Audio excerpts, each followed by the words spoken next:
Hey YouTube, JC back here. Got another review. I know you're all wondering about it if you haven't already got it, but Carolina Red Flake with Perique. Just got it in around lunchtime or so. So open it up, let it breathe a little bit, and then pack the bowl. It's not really here. I'll show you real quick, but it's not too wet to where you had to really like wrong tin. It's not too wet to where you had to like let it sit out and dry or anything like that. To me, it's definitely not dry by any means, but it's not like super wet. And I mean, honestly, you get, this, mild dark fruit kind of smell to it, a little bit of barnyardiness to it, but wasn't really like overwhelmingly like a lot of scent to it for some reason, but I don't know. And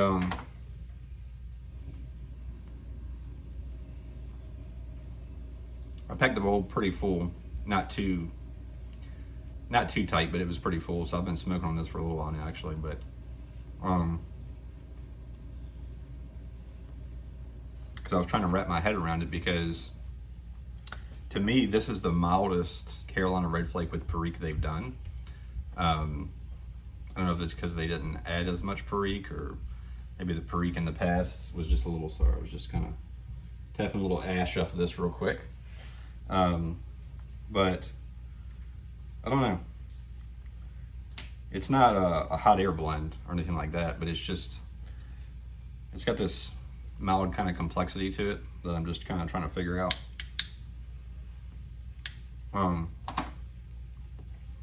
I will say this right off the bat, I don't like it as much. Like the original to me was the best. Everyone after that's been kind of a step down. Same thing with the Carolina Red Flake, actually the second batch of Carolina Red Flake I think was pretty good, but I'm more of a fan of the one Perique, so I only got the first two. They didn't really interest me as much, to be honest with you. But this is the original one from 2020. I still have, jars of this left, or tins of this left, and this is one that I opened this year that's still jarred up. But I was looking at it, and this one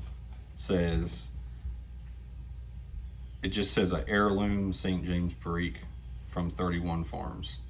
That's all it says. This is 2008 genuine St. James Parish leaf.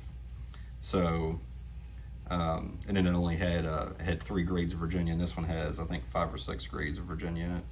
1, 2, 3, 4, 5, if I can count. And it seems like to me the sugar content's a lot higher in this one than it is in this one. But I think what made the original one so special was the Perique that they used in it. The Perique they used in it was just fantastic. They used that in a couple other things too, but I'm assuming they're out of it, and that's why they're not using it really in anything anymore. But right off the bat, and this isn't a bad thing, by the way, it really reminds me of the Sutliff 107C. I always forget what that one's called. I have a bunch of it back there in jars. I'm glad I got it while I could still get it. And it's a couple of them I have some pretty good age on them, probably about 6 years at this point. But it has this like graham crackeriness to it, and that's what this has. I'm getting it like immediately when I light it up.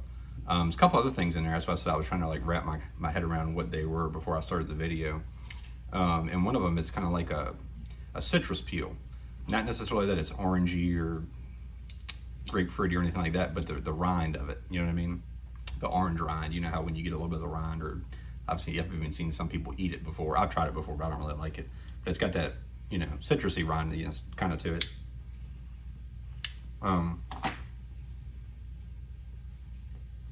If you like real spicy Perique blends, this is not for you. It has a little bit of that earthiness kind of to it, maybe this is reaching really like a little bit of the plumminess.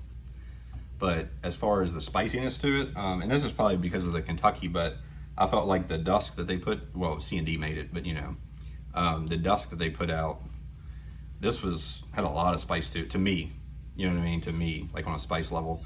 I wouldn't say a lot, it probably was, like I said, 5 or 6 out of 10, but this to me on a spice level, like I'm not getting really any burn at all on the retrohale. And I've been retrohaling this just to get the flavors out of it, you know. It's not bad, don't get me wrong, it's not bad by any means, but just it's something missing from it that I liked in the 20, that or really the first two, to be honest with you. And I still have those down there in my cellar. But, you know, if I'm being really honest, I think the main problem with this is it kind of needs to age a little bit. So what I'm probably going to do is put this in, I mean, I might come back and do another review. This is kind of a first impressions of it, but I'll smoke on it this week a couple more times.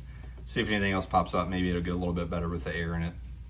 And I'll do an update on it if it does change much, but I don't really, you know, in my experience, some things change a little bit, but not a whole lot.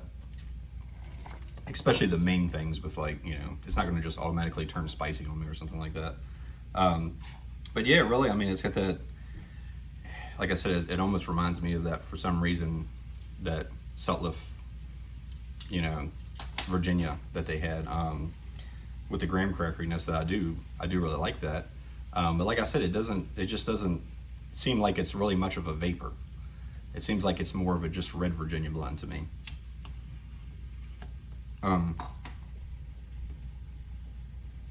Some people might like that, some people may not, you know. I will say this, it's very smooth, very easy to smoke. This is one I can smoke all day. So if I can smoke it all day, I know most people will, because I'm not one of those people. Like, I know Beans, he loves Kentucky and stuff like that, stronger blends, real strong burleys. Those have to be an after meal type of thing for me, you know what I mean? And it's every once in a while. I couldn't smoke something like that all day. Even the cigars I like more flavor than strength when it comes to cigars. Same thing with my pipe tobacco.